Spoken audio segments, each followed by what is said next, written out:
के गई थी, लेकिन आपको दिक्कत हो रही है शायद कुछ जी। देख लो यहाँ पर एक बताती हूँ, एक आप खुद करना, ठीक है जी। तो 8 का सेकंड बताती हूँ आपको, ठीक है। एक्सरसाइज कौन सी है ये? 3.3 और क्वेश्चन नंबर आपका 8 का सेकंड, ठीक है। इसमें क्या करना है आपको? एक्स और वाई का क्या निकालना है? मान निकालना है, ठीक है। पहला वाला हुआ कि नहीं हुआ? पहला वाला भी नहीं हुआ? पहला हो गया इसका, वो तो क्या हो गया, तुम्हारा नहीं हुआ? पहला देखो फिर वरना तुम कहोगे कि देखो यहाँ पर एक समांतर चतुर्भुज ऐसा बना हुआ है, सबको दिख रहा है जी।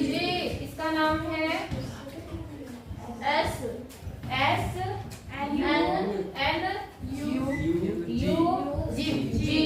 ये कितनी रेट की है?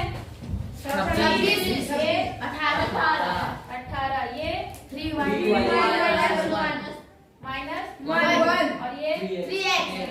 ये इतना दे रखा, इतना समझ में आ रहा आपको? सेंटीमीटर है तो कुछ नहीं, बस ऐसे दे रखा। तो अब देखो आप ध्यान से, क्योंकि उसने ये बोला है सवाल में ये एक समांतर चतुर्भुज, कैसा चतुर्भुज है? समांतर। तो समांतर चतुर्भुज की जो प्रॉपर्टी होती है क्या होती है? उसके आमने सामने की भुजाएं बराबर हैं। ये पीछे वाली लड़की करा दो, जब यहाँ जगह की कराओ, जल्दी आ जाओ फटाफट, ठीक है। तो समांतर चतुर्भुज की आमने सामने की भुजा क्या होती है? बराबर। तो उस हिसाब से ये इसके बराबर होगा और ये इसके बराबर आएगा जी। तो बस ठीक है, आप लिखेंगे त्रुटि समांतर चतुर्भुज। चौक कैसी है? समांतर चतुर्भुज की आमने सामने की भुजाएं, वहां पे दूसरे बोर्ड रखे हुए, उनमें से एक बोर्ड लाके लगा देना है यहाँ पर। कहाँ पे? कहाँ रखे? क्या होता है? हाँ, वहां से लाके लगा देना, ठीक है। बराबर होती है, ठीक है ना। इसलिए क्या होगा? 3x बराबर कितना हो जाएगा? 18। 3 यहाँ कैसा है? गुणा। तो उधर आके क्या होगा? 3 नहीं आ रहा था तुम्हें? 3 6 बोलो। x का मान कितना आ गया? 6। इसी प्रकार से आप y का मान निकाल लेंगे या निकाल लेंगे जी। पक्का? पक्का मैम। ठीक है। अब दूसरा देख लो, दूसरा थोड़ा सा है। दूसरा कैसा है? 8वें का दूसरा, इसमें एक समांतर चतुर्भुज बना हुआ है कुछ ऐसा, ठीक है। यहाँ पर ये कितना है? एस एन यू आर, समझ गए? इसके विकर्ण आपस में क्या करते हैं? बताओ। बराबर क्या शब्द बताया था मैंने? करते हैं बराबर के लिए, बोलो क्या बोलते हैं? विकर्ण। विकर्ण की क्या प्रॉपर्टी बता रखी मैंने आपको? वो दो हाँ, क्या होता है? शब्द जो होता है वो होता है समद्विभाजित, बताया भी था मैंने, तुम याद नहीं रखते। क्या शब्द होता है? समांतर चतुर्भुज के विकर्ण समद्विभाजित करते हैं, परस्पर समद्विभाजित करते हैं, मतलब 2 बराबर भागों में विभाजित होते हैं, ठीक है ना। तो इसका मतलब मैंने क्या बताया था आपको? ये इसके बराबर होगी और ये इसके बराबर। तो इस हिसाब से आप लिखना, और लिखना उसके बाद में क्या लिखेंगे आप? y + 7 बराबर कितना हो जाएगा? 20 हो जाएगा। अब यहाँ पर कितना हो जाएगा? ये y प्लस में 7 इधर आके क्या होगा? तो y बराबर 20 माइनस 7 कितना आ गया? 13। तो y का मान कितना आ गया? 13। यहाँ तक समझ में आया? फिर जब आप दूसरे विकल्प पे आते हैं तो यहाँ पर कितना लिखा हुआ है? x + y बराबर कितना? 16। अब देखो ये तो ठीक है ऐसे ही, y का मान आपने निकाला है कितना? 13। यहाँ पर 13 आ गया, यहाँ पर कितना हो गया? 16। फिर वही बात यहाँ प्लस में, उधर जाके क्या होगा? माइनस। x बराबर 16 माइनस 13 कितना आ गया? 3 आ गया दोनों में। बोलो समझ में आया नहीं आया? क्या नहीं आ रहा था इसमें? इसमें कुछ नहीं आ रहा, मैं बताती हूँ क्या नहीं आ रहा था। आपने घर में ट्राई नहीं किया, सबसे बड़ी बात ये है। क्योंकि अगर आपने ट्राई किया होता तो वो बता रही कि मेरा आ गया, इधर से बच्चे बोले मेरा आ गया, तुम्हारा कैसे नहीं आता? चलो करो। 9 है आपका, इसमें क्या दिया है, देखो आपके पास आकृति RIS के, देखो RIS के दिख रहा है आपको जी। ये वाला, ये एक समांतर चतुर्भुज है, साथ ही एक दूसरा है CLUE, ये दोनों ही एक समांतर चतुर्भुज है। तो आपको इस x का क्या निकालना है, समझ गए आप। देखो ये वाला, ये एक समांतर चतुर्भुज है और इधर ये भी एक क्या है, समांतर चतुर्भुज। तो ये जो कोण x है, ये वाला, समझ गए आप, कौन सा, ये वाला, इसका आपको क्या निकालना है, चलो गैस करो कैसे निकालेंगे, सोचो। समांतर चतुर्भुज की प्रॉपर्टी याद करो, डायरेक्ट नहीं निकाल सकते हम लोग, हमें कहीं ना कहीं से उस निष्कर्ष पे पहुंचना पड़ेगा। अच्छा, त्रिभुज के तीनों कोणों का योगफल कितना होता है, ये तो पता है आपको। अगर आपको किसी तरह से इस छोटे से त्रिभुज में जो ये बना हुआ है, मान लो इसको मैं O ले लेती हूँ थोड़ी देर के लिए, तो आपके पास जो त्रिभुज बना हुआ है EOS दिख रहा है आपको। अगर किसी तरह से इसका ये वाला कोण और ये वाला कोण मिल जाए तब भी निकल सकता है। ये निकालने के कई तरीके हैं, लेकिन एक तरीका जो मैं बता रही हूँ, अगर किसी तरह से आपको ये और ये मिल जाए तो आप इसे निकाल सकते हैं। अच्छा, तो अब मुझे कोई बताएगा कि कोण E कितना होगा, 70 कितना होगा, 70, क्योंकि मैं उसके आमने सामने के समांतर चतुर्भुज के आमने सामने के कोण क्या होते हैं, बराबर। एकांतर नहीं बोल रहे हम लोग, समझ गए, Z बनता है ना। ये देखो, ये समांतर चतुर्भुज का ये वाला दिख रहा है आपको जी, तो इसके सामने का कोण ये बन रहा है, तो उस हिसाब से ये वाला कोण कितना हुआ, 70। आई बात समझ में कि नहीं आई। अच्छा, अब आप इस कोण को बता सकते हैं कितना बनेगा, कितना, 60 क्यों बनेगा 60, क्योंकि मैं वो आसन कोण बनेगा, ये क्या है, आसन कोण बन रहे हैं। तो मतलब ये और ये, इसका जोड़फल कितना होगा, 180। 180 में से ये कितना है, 120, तो बचा हुआ कितना आ गया, 60। इसका मतलब ये कोण S कितना आ गया, 60। बोलो समझ में आई बात। कोण E आपका आ गया 70 और कोण S कितना आ गया, 60। तो ये जो कोण ये बन रहा है x, इसका मान निकाल सकते हैं, कितना आएगा, त्रिभुज के तीनों कोणों का योगफल कितना होता है, 180। 180 इनको जोड़ो, कितना बन रहा है, 130। 130। अब 180 में से 130 गया, कितना आ गया, 50। आ गया आंसर।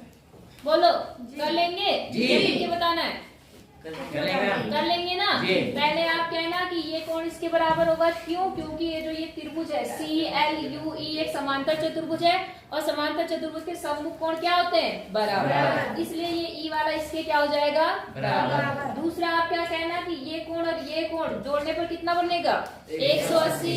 अंतः कोण बोलो, आसन कोण बोलो, दोनों बोल सकते हैं, ठीक है ना। तो उस हिसाब से आपका ये और ये कोण मिलकर कितना बन गया, आसन कोण के हिसाब से 180। उस हिसाब से जब 180 में से 120 को माइनस करेंगे तो ये आ जाएगा। फिर आप कहेंगे क्योंकि त्रिभुज के तीनों कोणों का योगफल कितना होता है, 180। तो ये प्लस ये बराबर 180, वहां से किसका मान निकल जाएगा, x का। बोलो समझ में आ गया, कर लेंगे नहीं कर पाएंगे, कर लेंगे। नेक्स्ट देखें, ठीक है। अगला देखो क्या बोल रहा है यहाँ पर, बताइए कैसे यह आकृति एक समलंब है, इसकी कौन सी दो भुजाएं समांतर है, कौन सी दो भुजाएं समांतर है। आपको इन आकृतियों के बारे में बताना है, इन आकृतियों के बारे में कि दोनों आकृतियां आपकी समांतर है या नहीं है। असमांतर तो है, उन्होंने खुद बताया था, लेकिन आपको बताना है ये समांतर कैसे है। आई बात समझ में। और इनकी कौन सी वो भुजाएं हैं जो समांतर है, तो कोई मुझे बता सकता है कैसे बताएंगे हम लोग, बताओ। समांतर जो समलंब है, सॉरी समलंब चतुर्भुज की क्या डेफिनेशन बताई थी, क्या परिभाषा बताई थी मैंने आपको, बोलो, भूल गए, समलंब, हाँ, क्या आमने सामने की भुजा नहीं करती, ऐसा लगाऊंगी ना तुम्हें मैं, नहीं करती।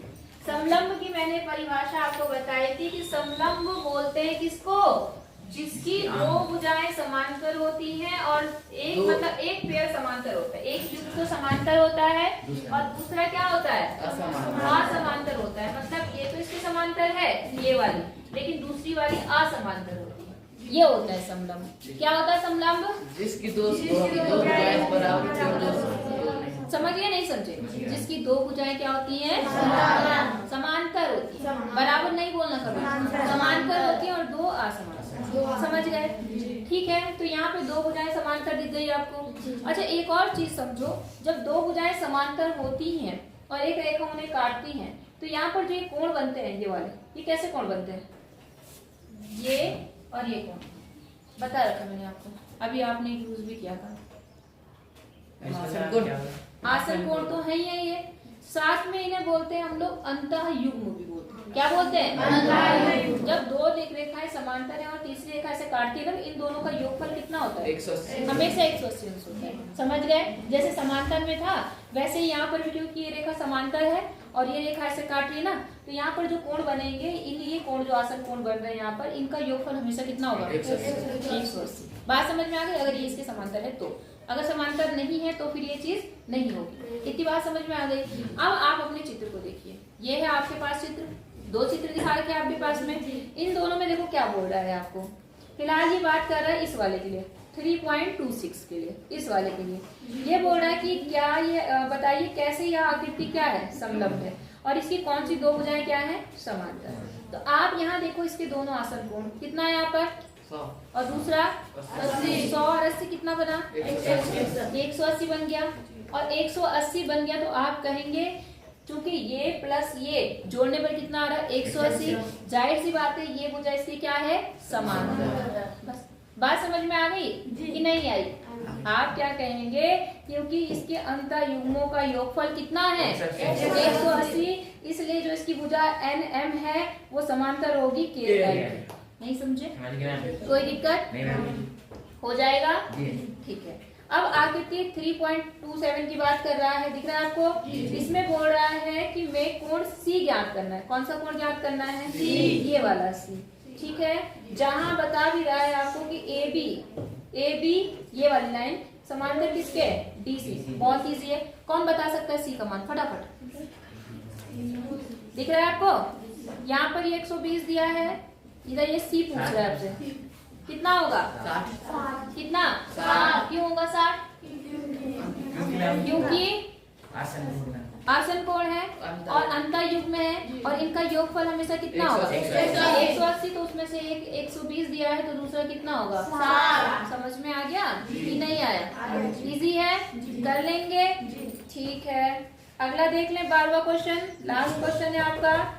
ठीक है, इसमें क्या बोल रहा है? आकृति दिख रही है आपको ये वाली? जी। में कोण P और कोण S, P और S की माप आपको निकालनी है। यदि SP समांतर, चित्र बना दूं मैं थोड़ा? देखो ये दो लाइन है, एक लाइन ये है, एक लाइन ये है, और ये है और ये।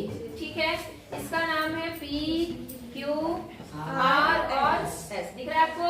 इसमें आपको P और S निकालना है। एक तो ये वाला कोण निकालना है और एक ये वाला कोण निकालना है। दिख रहा है सबको? यदि SP देख रहे हैं कौन सी लाइन है? ये वाली और ये वाली लाइन, ये चिन्ह किसका है? समांतर। ये लाइन इसके क्या है? समांतर है। तो ये कोण आपको क्या करने हैं? निकालने हैं। अच्छा, इसमें थोड़ा सा वो क्या दे रखा है? यदि R ज्ञात करते हैं। अच्छा, वो तो हिंट दे रखा है। इतनी बात आपको समझ में आ गई? और साथ में ये 130 दे रखा है। ये कितना दे रखा? 130। और यहाँ एक निशान भी बना हुआ है, ये दिख रहा है आपको? एक निशान, ये कितना है? 90। समझ गए नहीं समझे? तो देखो अब जरा ध्यान से, ये समांतर किसके है? इसके। हाँ या ना? तो ये रेखा इनको क्या कर रही है? काट रही है ना? तो जाहिर सी बात है ये तो 90 है। हाँ या ना? इन दोनों का योगफल कितना होगा? 180। 180 में से ये कितना हो गया? तो बचा हुआ कोण कितना हो गया? 90। सिंपल सी बात है, तो कितना आ गया? आई बात समझ में? अब आप फिर से देखें, इनको मत करना कभी भी। हम हमेशा कौन से वाले कोण लेते हैं? जो समांतर लाइन के बीचों बनते हैं। कहाँ बनते हैं? समांतर लाइन। अब कहीं आप ये कहो ये और ये इन दोनों का जोड़ भी 180, ऐसा होगा?